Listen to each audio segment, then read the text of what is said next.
let's get into the tactics against Benfica and how it can be impacted with the signing of Joao Pedro, and how I think Enzo Maresca is trying to evolve the team next season, especially on that left-hand side.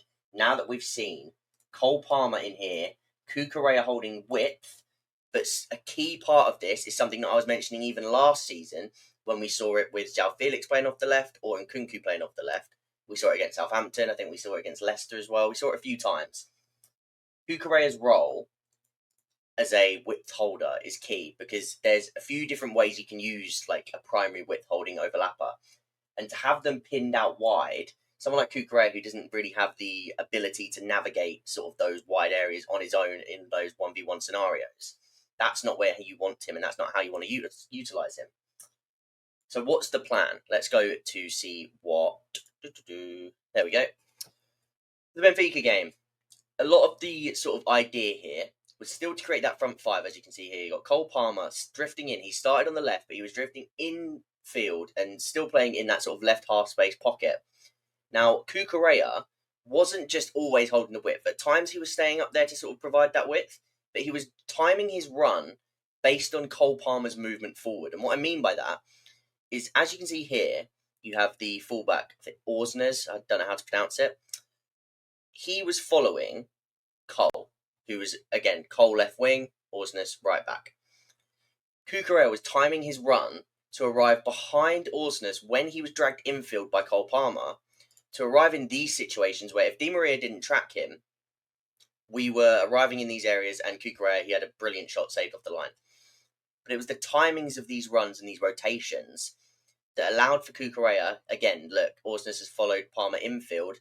Cucurella has timed his run, he's got away, created separation with his run, and he's in, and then he's going to find himself in the box again, and again, forcing a huge save from Trubin.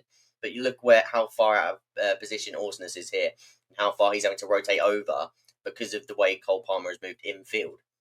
And this is something we spoke about. Having this sort of dynamic on the left-hand side, if we quickly go back to this, having this dynamic on this left-hand side is all well and good to have a number 10 and sort of create this double pocket, which is what a lot of people wanted to see last season. And I spoke about it. I think I made a video about... sorry, I was distracted by the chat there. About having two players in the pockets. However, the space in behind these pockets is key, and that's why the sort of role of whoever is in here is extremely key, and it depends who you're playing against, and it also depends who you've got in the pivot. Now, as you saw last season, whenever we played with an overlapper at right back, usually that would be Malo Gusto, and we actually started Reece James in midfield, and the reason for that was to have two players in here that are strong enough to sort of lock down that middle of the pitch, and you had Reece who could then rotate out to right back if Malo Gusto was high up. Now on this scenario, you have Casado. He's actually usually would play on the right side of the pivot, more often than not. He's actually playing on the left side of the pivot in this game because Cucurella is pushed up higher. So the idea is that Casado can rotate out to cover this gap if he needs to, and then you've still got Lavia's presence in the middle of the pitch in there. We get rid of a few of these boxes now.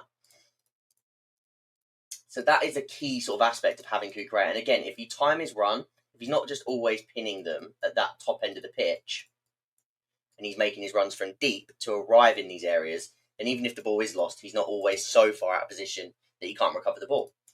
If we go back to a few examples of this. Where were we? Oh no, this is the other example I wanted to touch on. So the other dynamic that I think is key to sort of speak about on this side of the pitch is Cucurella and having a fullback that is not only able to overlap, but he's also able to go infield. Now in this scenario, yes, it was Cole Palmer playing on the left, but you had Cole who could come out onto this left-hand side, even though he's not playing as that, like he's playing on the left, but he wants to be central more often than not. But he still has that ability and that sort of license to receive the ball out wide. And when he does that, you have somebody who's so selfless, but also so tactically aware with Cucurella that he knows that he has to fill this space. He has to drag Orsnes away. And he's going to make that run into that half space for Cole Palmer to pick out.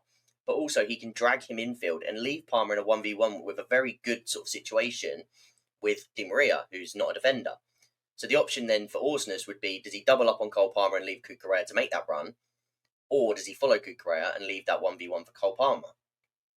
And this is something we saw, which then, again, opens this chance for Cucurella, who's away, and he manages to sort of get into the box. And I think this is one where he puts it across the box, but doesn't sort of amount to anything.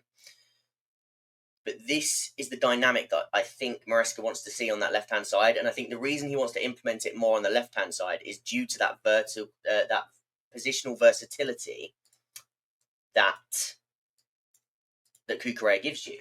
Because with Cucurella, like I just said, he's got the tactical nous. He works hard to get back. And it means that you can sort of afford for a little bit more protection on this channel than you can maybe on this channel, especially if it's Reece, who you don't know how much you trust his legs yet. So if we see that more on the left-hand side, that makes a lot of sense as to why we could see the addition of Joao Pedro. Because like we said last season with how this worked with Joao, Felix and with Nkunku, now with Joao Pedro you have a player who is more likely to sort of work hard off the ball, win the ball back in these spaces if it does break. You've got a little bit of a combination that could form, like we said with Palmer and Cucurella, where Joao Pedro can pick it up on the touchline, he can pick it up in field, and you can have a nice little combination there of players that are intense, work hard, have the physicality, especially with Joao Pedro in those central areas. And I think it gives you a bit of the best of both worlds. That's one reason I absolutely love the addition of Joao Pedro, because of that versatility that he gives you. Now, again, if you haven't seen the video already, there was a video out on the channel yesterday, which is all in depth about Joao Pedro and his role, because yes, this isn't the only role that I think he'll play. I think sometimes he might be the Palmer backup, and I think sometimes he could even be the Delap/Jackson backup. So in the video yesterday, we touched on that. But in terms of the left-hand side dynamics, this is how I sort of see and envision the next evolution of Enzo Maresca's tactics on that left-hand side, and why he wants to use Cucurella, and why Cucurella is actually so key to the versatility of all of this.